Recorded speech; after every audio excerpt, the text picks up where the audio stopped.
RRB NTPC 2025 graduate লেভেলের যে 19 June third শিফটের পরীক্ষা হয়েছিল, সেই পরীক্ষা থেকে যে প্রশ্নগুলো এসেছিল সেই প্রশ্নগুলো নিয়ে আজকে আমরা আলোচনা করব।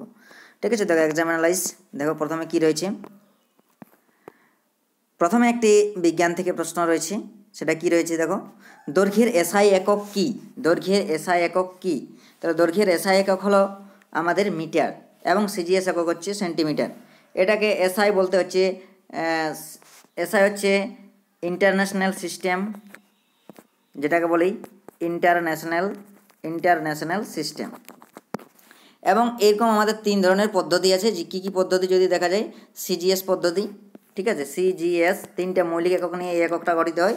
CGS, C for centimetre, G for gram এবং এস ফর হচ্ছে সেকেন্ড।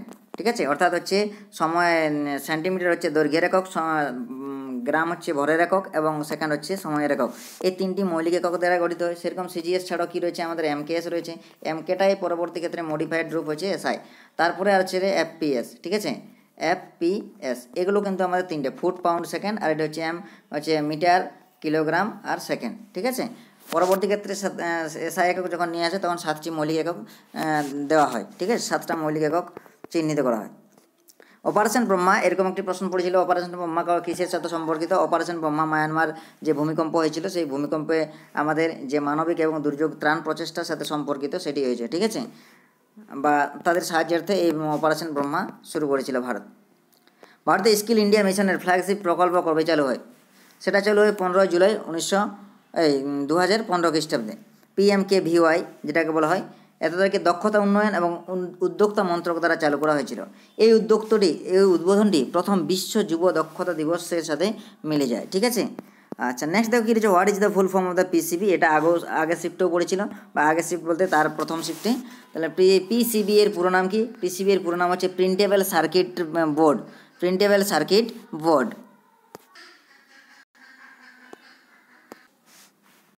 পরের প্রশ্ন কী রয়েছে দেখো, পরের প্রশ্ন রয়েছে, দ্য গ্লোবাল টেকনোলজি সামিট 2025 কোথায় অনুষ্ঠিত হয়েছিল? তাহলে গ্লোবাল টেকনোলজি সামিট 2025-এর 9ম সংস্করণ 10 থেকে 12 এপ্রিল নয়াদিল্লিতে অনুষ্ঠিত হয়েছিল। এবছরের শীর্ষ সম্মেলনের থিম ছিল, অর্থাৎ আমাদের এই গ্লোবাল টেকনোলজি সামিট 2025-এর থিম ছিল সম্ভাবনা। এই যে সম্ভাবনা, যার অর্থ হয় পসিবিলিটি, যেটাগুলো তার মানে সম্ভাবনা। এটি অন্বেষণ করবে যে কিভাবে উদীয়মান প্রযুক্তিগুলির অন্তর্ভুক্তমূলক প্রবৃত্তি চালাতে পারে, ডিজিটাল শাসনকে শক্তিশালী করতে পারে এবং আন্তঃসীমান্ত অংশীদারত্বকে আরও গভীর করতে পারে। নেক্সট দেখো কী ছিল, কে প্রধানমন্ত্রী জনধন যোজনা শুরু করেছিল? তাহলে নরেন্দ্র মোদী 2014 সালে কিন্তু জনধন যোজনা চালু করেছিল।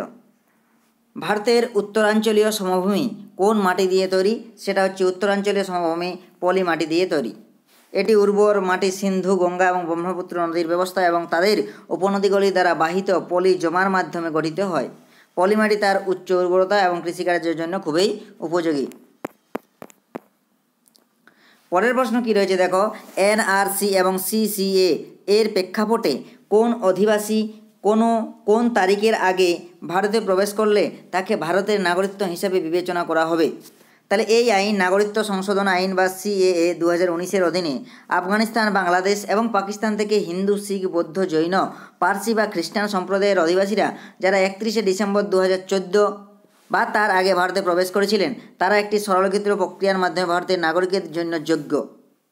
এই আইনের লক্ষ্য হলো এই নির্দিষ্ট গোষ্ঠীগুলির জন্য নাগরিকত্বের পথ তৈরি করা, যারা তাদের জন্মভূমিতে ধর্মীয় নিপীড়ন বা নিপীড়নের ভয়ের সম্মুখীন হয়েছেন। তাহলে সঠিক উত্তর হবে 31শে ডিসেম্বর 2014। হু ওয়াজ রজ্জুক? রজ্জুক কে? তাহলে রজ্জুক বা রজ্জুকা মৌর্য প্রশাসনের একজন গুরুত্বপূর্ণ কর্মকর্তা ছিলেন বা অফিসার ছিলেন, যাকে জমি জরিপ বা পরিমাপ এবং সীমানা নির্ধারণের দায়িত্ব দেওয়া হয়েছিল। ঠিক আছে, এই ছিল আমাদের রজ্জুক। অজন্তা গুহা সম্পর্কে কী ধরনের তথ্য পাওয়া যায়? বা অজন্তা গুহা মূলত আমাদের বৌদ্ধ শিল্প, সংস্কৃতি এবং ইতিহাস সম্পর্কে প্রচুর তথ্য রয়েছে। তাহলে আমাদের কি বৌদ্ধ ধর্ম বা বৌদ্ধ শিল্প থেকে আমরা তথ্য পাওয়া যায় অজন্তা গুহা থেকে। বিশেষ করে এখানে পাথরে খোদাই করা বৌদ্ধ গুহা মন্দিরগুলি রয়েছে, যা বুদ্ধের জীবন, জাতক কাহিনী এবং প্রাচীন ভারতের দৈনন্দিন জীবনের দিনগুলি চিত্রিত দিকগুলি চিত্রিত ভাস্কর্য এবং চিত্রকলা দিয়ে সজ্জিত। এই গুহাগুলি তৎকালীন শৈল্পিক কৌশল এবং স্থাপত্য শৈলীর অন্তর্দৃষ্টিও প্রদান করে। নেক্সট দেখো কী রয়েছে, খুদাই খিদমতগার আন্দোলন কে শুরু করেন? খুদাই খিদমতগার আন্দোলন শুরু করেন খান আব্দুল গফ্ফর খান। তিনি একজন স্বাধীনতাকর্মী এবং শান্তিবাদী, যিনি সীমান্ত গান্ধী নামেও পরিচিত। এই আন্দোলন, যার অর্থ হচ্ছে ঈশ্বরের দাস, ঠিক আছে, উপনিবেশিক ভারতে মূলত উত্তর পশ্চিম সীমান্ত প্রদেশে ব্রিটিশ শাসনের বিরুদ্ধে একটি অহিংস প্রতিরোধ আন্দোলন ছিল এটা। নেক্সট দেখো কী রয়েছে, ভারতের অর্থনীতির জন্য আরবিআইয়ের পূর্বাভাস কত? আরবিআই পূর্বাভাস দিয়েছিল কত? 6.5%। 6.5%। গুজরাটের মধ্য দিয়ে কোন অক্ষাংশ অতিক্রম করেছে? সেটা অতিক্রম করেছে কি? কর্কটক্রান্তি রেখা। কর্কটক্রান্তি রেখা বা কর্কটক্রান্তি বা 23.5 ডিগ্রি, 23.5 ডিগ্রি উত্তর নর্থ, ঠিক আছে, 23.5 ডিগ্রি, ঠিক আছে। নেক্সট দেখো কী রয়েছে, রাজস্থানে কোন ধরনের বন পাওয়া যায় না? রাজস্থানে তাহলে আমরা যদি ম্যানগ্রোভ অপশান ছিল তাহলে ম্যানগ্রোভ ধরনের অরণ্য বন পাওয়া যায় না, কারণ এলা উপকূলবর্তী অঞ্চলে আমাদের ম্যানগ্রোভ অরণ্যের বন দেখতে পাওয়া যায়।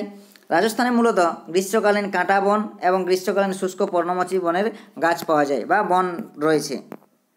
নেক্সট দেখো কী রয়েছে, মণিলাল সম্প্রতি মারা গেছেন, সেই বিখ্যাত ব্যক্তি কে ছিলেন? তাহলে তিনি একজন কী ছিলেন? সম্মানিত উদ্ভিদবিদ ছিলেন, KS মণিলাল, ঠিক আছে। তিনি মারা যান। তিনি পদ্মশ্রী পুরস্কার পেয়েছিলেন এবং 86 বছর বয়সে তিনি মারা গিয়েছিলেন, ঠিক আছে। এই ছিল আমাদের থার্ড শিফটের প্রশ্ন। যারা এই চ্যানেল ফার্স্ট টাইম ভিজিট করেছেন তারা অবশ্যই চ্যানেলটিকে সাবস্ক্রাইব করে বেল আইকনকে প্রেস করে রাখুন প্রতিদিনের আপডেট পাওয়ার জন্য। এবং যারা PDF নিতে চাও তারা অবশ্যই ডেসক্রিপশন বক্সে টেলিগ্রামের লিঙ্ক দেওয়া রয়েছে, সেখান থেকে টেলিগ্রামে যুক্ত হয়ে সেখানে PDF সংগ্রহ করতে পারো। Thank you.